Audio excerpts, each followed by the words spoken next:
I'm Joseph Rubin, and I'm the curator of the Ted Lewis Museum.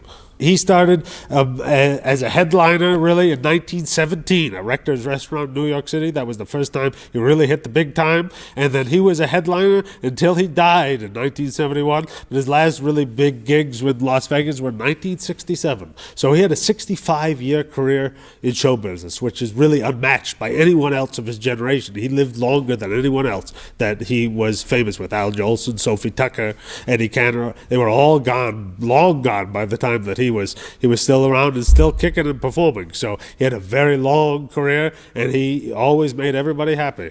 I've always been interested in music ever since a very young age. I always wanted to be a conductor. My grandfather exposed me to the music of the 1920s and 30s because, of course, he grew up in that era. He was born in 1926, and he exposed me to Ted Lewis and Al Jolson, Eddie Cantor, all this great music and all the movies from that era. And I always loved that. Never was interested in anything modern. I was always felt that I was born in the wrong era. I made it my mission in life, and now that I've been producing shows since I was in high school, to bring back American music specifically from around 1890 to around 1949 is about the cutoff. So that musical era, I try and recreate for audiences, whether it be Ted Lewis, which we've done many times, or Vaudeville Show, which we also did here at the high school, or Rubinoff and his violin, which we're doing here on Saturday.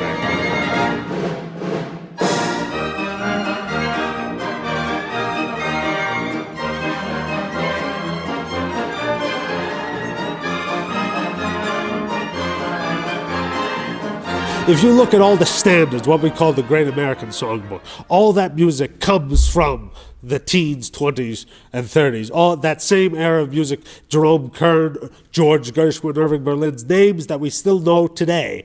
That's when they were at their height. And the people that introduced them, Rubinoff and Ted Lewis and all the big band leaders and of that time on the radio, and because radio was where people heard the music, in radio and in the theaters and in the movies. The goal is really to recreate what a concert would have been back then in the 1930s with a 28-piece orchestra, same instrumentation, the exact same orchestrations that were all in manuscript originally and then put in the computer by myself for the past 4 years, note by note, so we would have nice new clean music like this that they can read to play. And Michael Feinstein, of course, the historian, performer, Columbus native, saved Rubinoff's orchestrations from not one but 2 basement floods.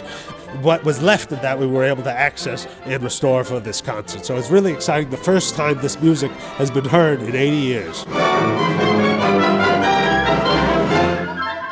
We have a entirely professional orchestra of the best musicians, professors at universities, from Westerville all the way down to Athens and the whole central Ohio area. It's amazing where everybody is coming from.